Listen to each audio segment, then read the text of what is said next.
all I ever knew was football. I've got two older brothers, so born and bred into sort of football. My dad was a sporting guy, but more rugby, and took to football really well. Showed some ability as a young kid, attracting interest from lots of sort of local clubs. And then went off to a Butlins holiday camp when I was 11 years old, and came across this resident football coach there at Butlins, who was just sort of an incredible character.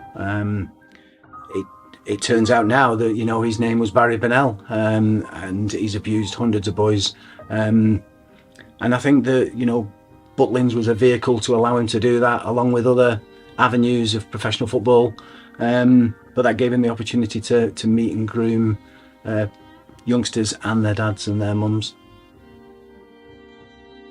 I actually met David at a conference that we were both presenting at. It was a football conference for football supporters that took place following the breaking of the football abuse scandal in the media.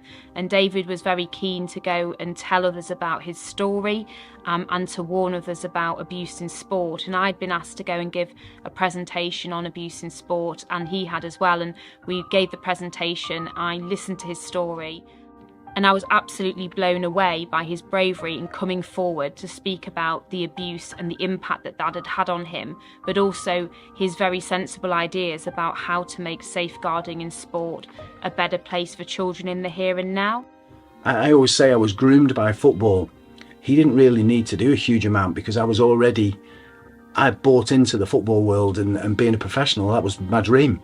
So when somebody comes along and says they've got that ability to do that, then and that's where I was groomed at Butlins. And ultimately he gave me the opportunity a short while later to go to stay at his house, and there was a big football skills day, and went there for 2 evenings and was sexually abused over both evenings for a prolonged period of time by my football coach.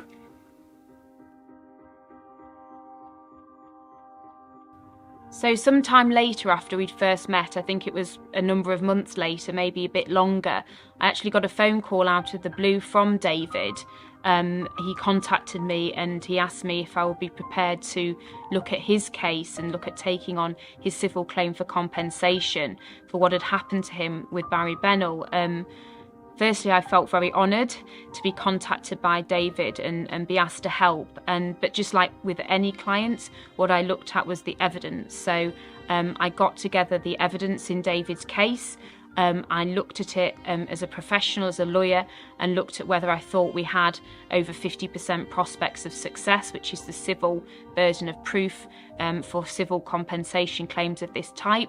And I thought that we did, and I thought that I could help. And so I told David that yes, I could help him take on his case, and that we could pursue the claim against Butlins. And that's what we did. I was prepared to talk about it with Kim again and go through it, which isn't easy, but at the same time, Kim I found very, very, very warm, very welcoming, very friendly.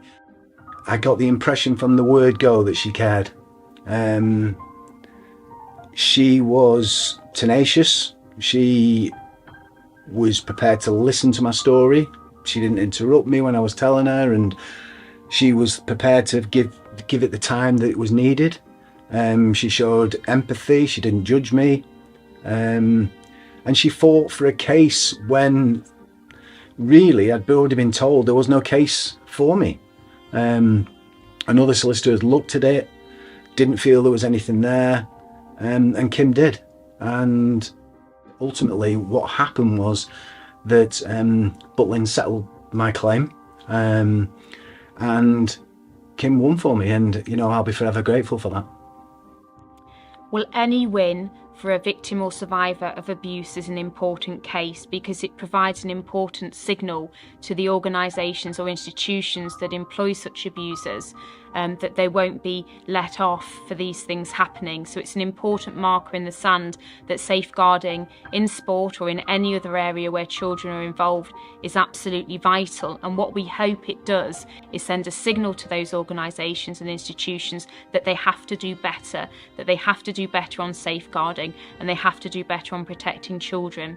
I think any win is also important for that individual victim or survivor in giving them that sense of redress, that sense of justice, that sense of feeling believed, that sense of someone being held accountable for what has happened to them.